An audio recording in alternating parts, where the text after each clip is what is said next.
Olá, boa tarde. Hoje a gente veio aqui falar um pouco com a Aldenora Santos Medeiros, aqui da cidade de Currais. Ela vai falar um pouquinho sobre a trajetória de vida dela. Meu nome é Aldenora Santos Medeiros, tenho 76 anos, morando nessa comunidade de Currais, para cá, aqui, para assentamento, para o Veredão, que tudo pertence a Currais.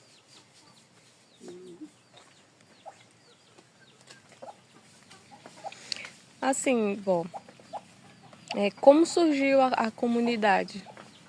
Como foi a vinda da senhora para cá? Ou a senhora já nasceu aqui? Já nasci aqui. Não sei como surgiu, porque quando eu nasci já existia a cidade. Não sei quem foi o primeiro morador. Perguntar, eu já estou respondendo. Certo?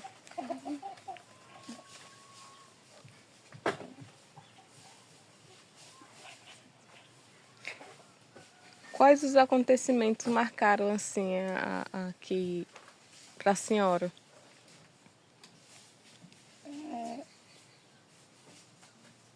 Que meu pai também nasceu aqui.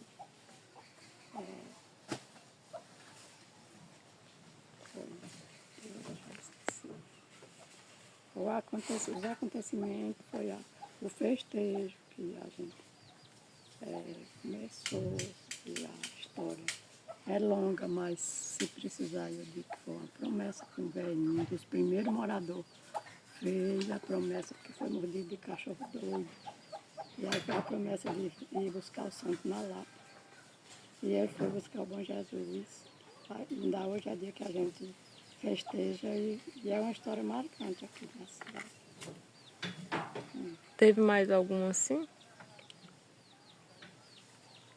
A senhora pode contar da trajetória da senhora, da vivida, Sim, da luta vivida. teve uma seca de 3 anos sem dar um pingo de chuva. Aí foi precisar a gente se mudar aqui para Correntinho, porque lá tinha muita terra fresca, brejo. A gente foi, minha mãe doente, nós todos pequenos, fomos caminhando. Meu pai teve que arrumar um cavalo velho para levar as coisas, para levar alguma coisinha que tinha, não tinha nada para comer, minha mãe. De resguardo, nós tivemos ir para lá com minha mãe, de resguardo. Porque meu pai foi na frente, foi 11 pais de família daquele Currais. E plantou as roças, aí vieram buscar as esposas. A gente passou um bom tempo lá, que também é uma região que pertence a Currais. Mas foi um tempo marcante porque a gente sofreu tanto, ia comendo, a onça ia comendo nós em cima da serra, mas Deus nos deixou. E foi 5 dias de viagem e comendo coisa nas estradas, fruta, oi de boi, o coco, base de coco, daqueles coquinhos baixinhos que tem. Lá tem muito em cima da serra, aqueles coquinhos que assava, que meu pai cortava com facão. E nós comíamos baixinho, ainda adoecendo, vomitando nas estradas. Mas chegamos lá com vida, passamos 5 anos lá. Aí quando choveu aqui, a gente veio embora para cá de novo. Fomos para o Veredão, que é um lugar também que pertence a Currais. E lá a gente passou um bom tempo e até hoje. Pode dizer que nossa roça lá. A gente está aqui no assentamento, mas nossas roças lá. A gente planta lá, cria lá, não é distância de lá para cá. Assim, nessa trajetória da senhora, as histórias que os avós, os pais da senhora contaram, viveram, teve alguma assim a vivência com os povos indígenas, os povos originários, os caboclos? Teve algum contato? Sim, teve.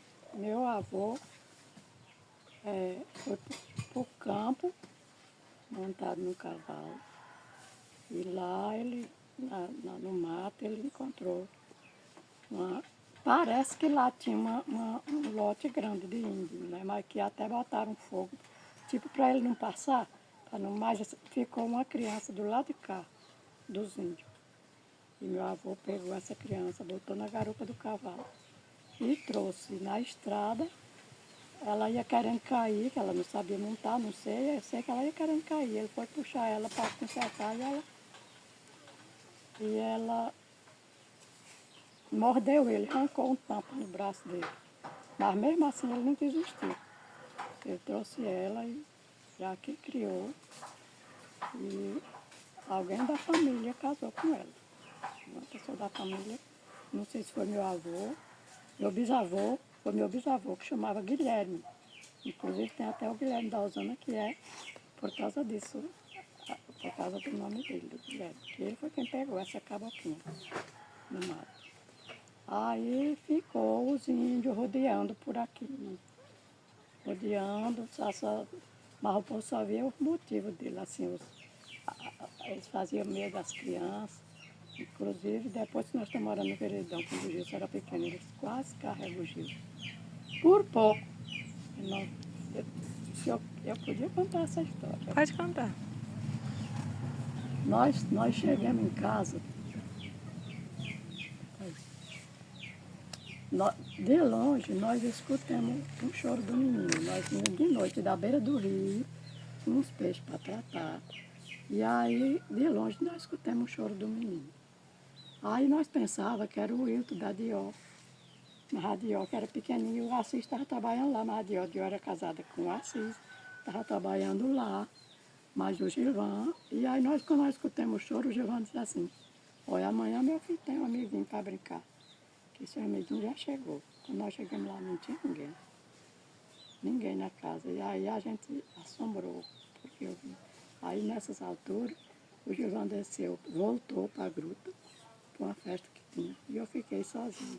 E minha sorte foi um cachorro que tinha. Porque eles vinham em cima. Eu não via, mas o cachorro partia para pegar. E o cachorro sentava de costa para mim, de frente para ali, ó. Aí o cachorro partia para pegar eles, mas aí parece que eles não deixavam. Eu sei que isso me acompanhou até chegar perto da gruta. Por isso eu digo que era eles que estavam por ali.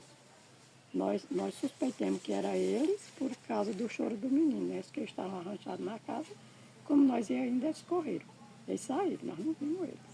Mas escutamos o choro do menino, alto, choro alto. E assim também, quando nós estávamos na ponta d'água, eles arrodeavam a gente. Nós moramos aqui perto do Taputama. E o Gilberto sumiu de casa. E nós achamos ele dentro de uma trempe de pau, sem deixar rastro, sem deixar. Não tinha rastro dele em lugar nenhum. Mas todo mundo ajudou a comunidade lá da ponta d'água, tudo e ajudou caçando. Ele não achou. Então, parece que eles arrodeavam a gente direto. E tem hora que eu penso até que é por causa dessa menina, que nós era da família que trouxe ela para casa, e eu não sei por que era isso. Parece que eles perseguiam meu filho. Nós só morávamos também no mato. Mas aí sempre via o modo deles perto de casa. E lá na ponta d'água eles carregaram o Gilberto e deixaram num pau, olha, o pau assim, ó. E eles botaram ele aqui. Não tinha rastro dele por lugar nenhum. E ele estava lá ainda. Depois chega, estava rouco, chorar. Longe de casa, longe. Assim, quais os lugares são importantes para a memória coletiva?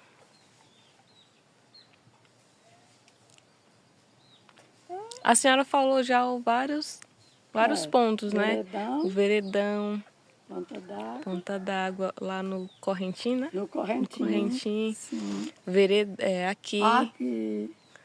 Foram várias. A senhora, uma história rodou vários lugares durante um longo tempo, né? Como ocorreu a mudança de território? Assim, quais foram os motivos de tanta mudança? Lá no Correntim foi a seca. A seca daqui que levou nós para lá. Mas quando choveu aqui, a gente voltou. com 5 anos. Está passando 5 anos lá. No Veredão é porque minha avó sempre morou lá. Os filhos dela, 12 filhos que ela tinha, tudo morava lá. Cada um tinha sua casinha. E minha mãe era uma das filhas. Inclusive eu nasci lá. Não tinha nem uma cama para deitar. Minha tia contava, Constantino, disse que na hora que minha mãe sentiu ardor, ela estava deitada numa esteirinha no chão. E ela levantou e botou a esteirinha aqui debaixo do braço. Vou para casa, porque ela estava dormindo na casa da minha avó, porque meu pai não estava em casa, estava testando a roça. Aí, lá nessa esteirinha eu nasci, no chão, lá na nossa casinha. No veredão. No veredão, porque ela não queria ter no meio porque os outros tinham outros filhos, outros irmãos, tudo dormia ali. Quando era de noite, ela juntava, a minha avó reunia os netos, os filhos, tudinho. Numa fogueira, toda noite era fogo. Fogo aceso, o fogo já era direto. Naquele tempo não tinha energia, não tinha nada, era fogo. E aí botava uns pauzão grosso ali no fogo para passar a noite de fogo aceso. Na boca da noite estava todo mundo junto. Rezava primeiro, depois cada um ia contar uma história, que sabia uma história de caçada, outra de visagem que via, que talvez fosse os índios também, né? E também história de namoro, eles começam de casamento, que acontecia no casamento. Eu sei que era destripado tudo ali, em redor daquele fogo.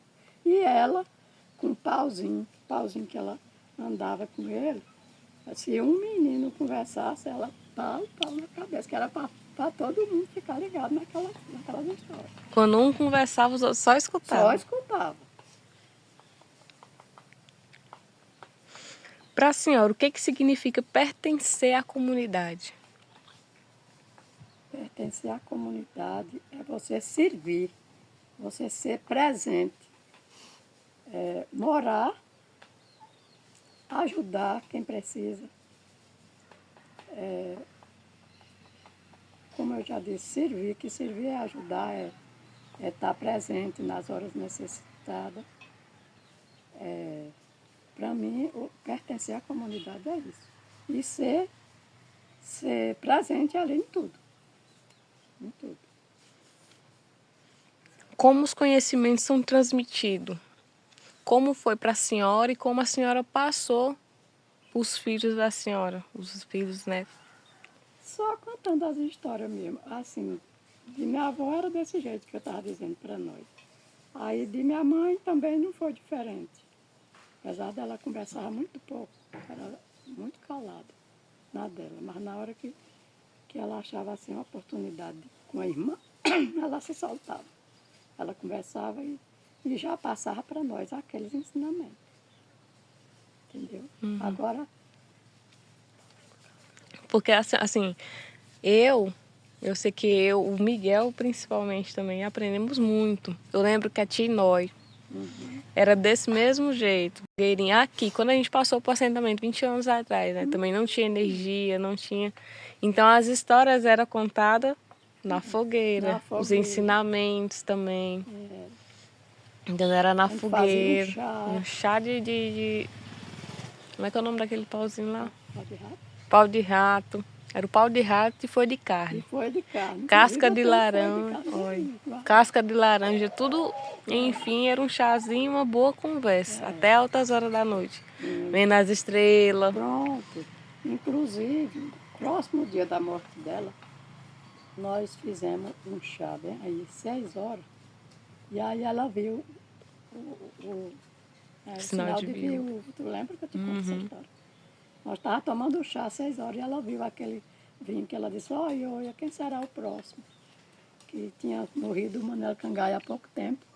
Aí a próxima foi ela. Isso foi no domingo, quando foi na terça-feira ela morreu.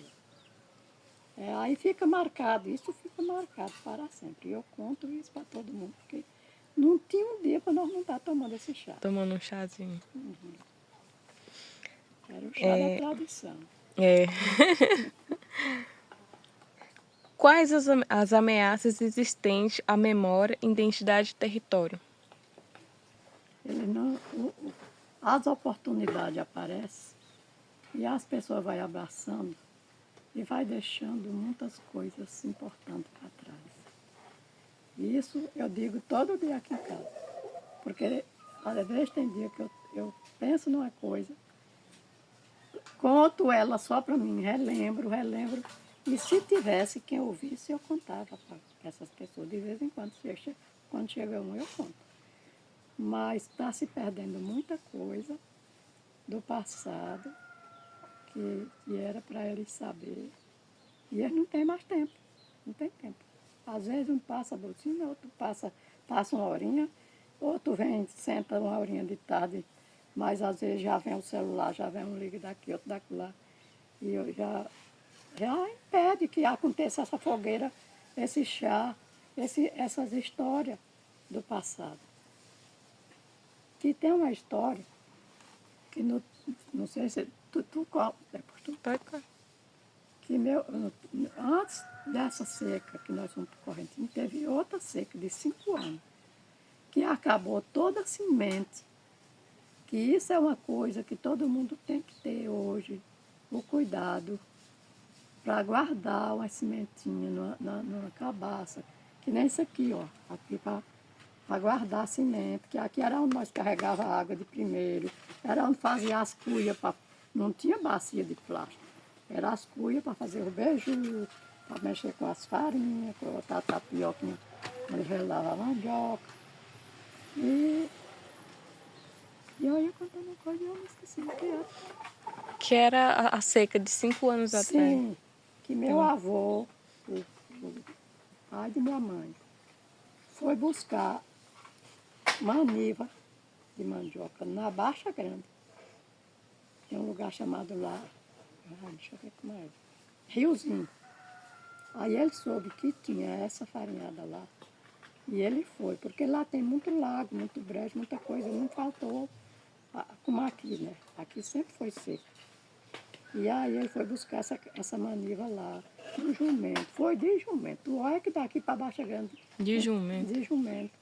E ele trouxe essa carguinha de um pouquinho. Ele ajudou a fazer a farinha, ganhou um pouco de farinha. E trouxe a carga de farinha no jumento e o feixinho de maniva em cima para plantar. Aí é uma coisa marcante também que fica para sempre. Assim, se o povo de hoje, porque hoje eu vejo tanta facilidade, para tudo hoje tem facilidade, para tudo. Principalmente, por exemplo, você precisa de um arroz, de um feijão, de uma coisa, de uma farinha. Você não vai fazer, você não vai plantar, você corta. Porque O mercado. Tem tudo isso, tá? Assim, está ficando. Inclusive, tem um feijão aqui que eu estou guardando a semente dele, que era de meu tempo. Eu não sabia que ninguém ainda tinha daquele feijão. Eu achei aqui, já aqui na Maria Setões, tinha dele, meu compadre tinha um louça, e me deram. Eu estou guardando ele ali para mim. Um dia eu contar a história, dizer, no meu tempo só tinha desse feijão, aqui, ele é 4 meses para dar base. Só dá base com 4 meses. É a famosa semente crioula? Não, é não. Não? É não. Ele é branquinho, ainda ou em preto. Chamava feijão de corda. Porque ele enrama tanto que vira as cordas. A semente crioula que eu falo é a semente antiga. Então é essa. Foi essa. Que é a semente sem modificação. Sim, pronto. É sem modificação. E era só tinha desse. Aí depois foi aparecendo esse outro, que o povo chamava feijão ligeiro, que ele é ligeiro nesse outro, né? É 2 meses ele está botando. Já esse antigo custava mais. Parece que era para a gente sofrer mais. Era um tempo sofrido. Como preservar esses saberes para a futura geração? No saber da senhora. É difícil. Para mim, é difícil. Assim, porque só se escrevesse um livro para deixar, e ainda precisava ter quem preservasse esse livro. Porque tudo se acaba. A gente vê, eu vendo ali o tanto de coisa que eu trouxe dos currais. Até uma Bíblia que eu tinha tanto carinho por ela, que eu ganhei de presente, porque eu respondi quantos evangelhos, quantos capítulos tinha no evangelho de cada evangelho. Que eles variam, sabe? E eu sabia tudo, estava tudo aqui. E essa Bíblia tá ali, mas está só um bagacinho. Mas na minha cabeça ainda tem. Eu não sei se vai, por quanto tempo vai durar. Quantos evangelhos e quantos capítulos tem em cada evangelho. E a senhora respondeu. E eu respondi. E ganhei essa Bíblia. O presente foi essa Bíblia. Mas pensa numa coisa. E era uma dificuldade para mim ler ela, porque eu queria ler a Bíblia de ponta a ponta quando eu ganhei ela. Era difícil botar a mão numa Bíblia naquele tempo. E eu saía de casa, fazia de comer na carreira, saía ler lá no Maribondo. Acho que tu não lembra do posto do Maribondo. Lembro. Tu lembra? Pode estar lá o lugarzinho onde eu assentava para ler ela, assim, no silêncio. Que para mim só entrava na minha cabeça se eu queria era aprender. Eu queria aprender. Inclusive eu sei o nome de todos os livros da Bíblia. Não tem o capítulo de tudo, porque tem deles que é grande, né? Mas sei muita coisa sobre a Bíblia. Sim, essa Bíblia eu estou com ciúme dela, porque ela está ali judiada. Eu vou dar um jeito nela, mas está feio. E assim, para a senhora, como foi ter essa conversa comigo sobre relembrando certos assuntos para a senhora? Minha filha, eu não tenho nem... Eu ainda vou caçar com o que eu vou comparar. Porque na hora que eu estou ali deitada, como eu estou mais parada agora, da doença, da velhice, eu fico ali só lembrando dessas coisas do passado. Aí quando aparece um, eu digo assim, eu estava lembrando disso. Pois conta aí para mim, aí eu arrocho. E aí naquela hora eu fico feliz, porque eu desabafei, eu mostrei como era o passado. Eu ensinei alguém como era o passado. E assim, Gabi, hoje, a facilidade de hoje faz as pessoas, tipo, cegar, perder as identidades antigas. E estou maravilhada com essa história que eu estou contando para você. Porque se eu pudesse, eu ia mais longe. Que é a história? Eu tenho a história. Assim, a senhora já me contou muitas histórias, né? E é sempre, às vezes eu esqueço de alguma, não consigo acompanhar, assim, memorizar para contar. Conto só alguns pedaços. Miguel já foi um dos que já apresentou algumas histórias de vô Silva, vô Gilvão, o vô dele, pai. Nessa caminhada nossa para a escola, ele já algumas histórias. Olha, tá vendo como você Então eu não me lembro muito, mas de algumas, mas sempre quando a senhora conta. E às vezes a gente sente até falta daquela rodinha na fogueira na ali. fogueira.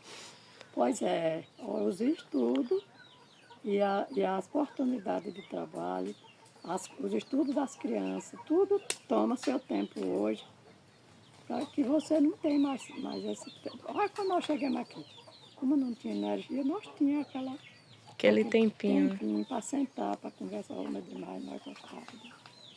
Quando não era aqui, era na casa da Meli. Ela ia lá fazer outro chá e ia conversar. E assim reunia praticamente a comunidade toda, né? A comunidade toda. Vinha um, chegava, Sim, contava. já sentava. Contava o dia a dia da história, do dia, né? Uhum. As coisas que aconteceram durante o dia. É. Você levava como aprendizado para você não fazer. Verdade. Entendeu? Oh, meu pai do céu. Eu fico tão... Parece que a gente desabrocha, a gente desabafa. A gente tem vontade de ver, de passar para alguém como era a nossa vivência no passado. Mas, né, acha mais, porque quem contar, ninguém tem mais tempo, ninguém tem mais. Eu lembro que assim que surgiu o celular, né? Uhum. O pessoal, quando começava a contar já, ficava ali. Já gravava Mas ali para... agora, presta atenção, quando chega, olha grande terror de hoje é o celular. Vou dizer assim, ele ajuda, ele tem seu benefício. Mas tem também, porque eu vejo quando chega, às vezes, um pai e uma mãe, ou dois irmãos numa casa. Cada um já vai puxando, já vai ficar aí. O outro puxa, a gente está até com vontade de conversar e não acha. Conversa porque não quer cortar aquela. Para mim, hoje, não existe uma coisa para atrapalhar mais do que o celular. Porque no celular sempre tem uma novidade, sempre tem Tem. coisa que eles querem. E aí as coisas do passado vai ficando. E que são Que importantes. são importantes. São importantes, são vivências, são Eu histórias. acho, olha, eu acho interessantíssimo isso aí. Porque talvez através disso aí, no futuro, pode ser que algum saia em cima dessas escritas e lê e vê e vai dizer, meu Deus, olha essas coisas, olha como era o passado.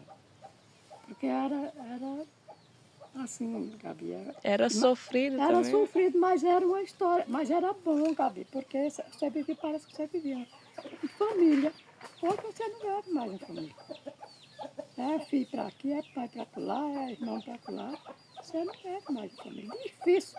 Eu estou planejado para juntar meus meninos para nós fazer a reunião. Assim, só de família. E sempre um está ocupado com uma coisa, sempre outro tem outra coisa para fazer. E o tempo vai passando, ninguém sabe até que hora. Eu sou viva, você é viva para me ouvir, eu sou viva para lhe contar, tá entendendo? Então é muito. Assim, tem hora que eu fico, olha o mundo pegou uma carreira e o povo para tocar atrás. É todo mundo correndo atrás. Atrás do mundo, não é Atrás nem do mundo. junto com o mundo, é correndo É, atrás para não ficar para Para trás, não né? ficar para trás, é isso aí.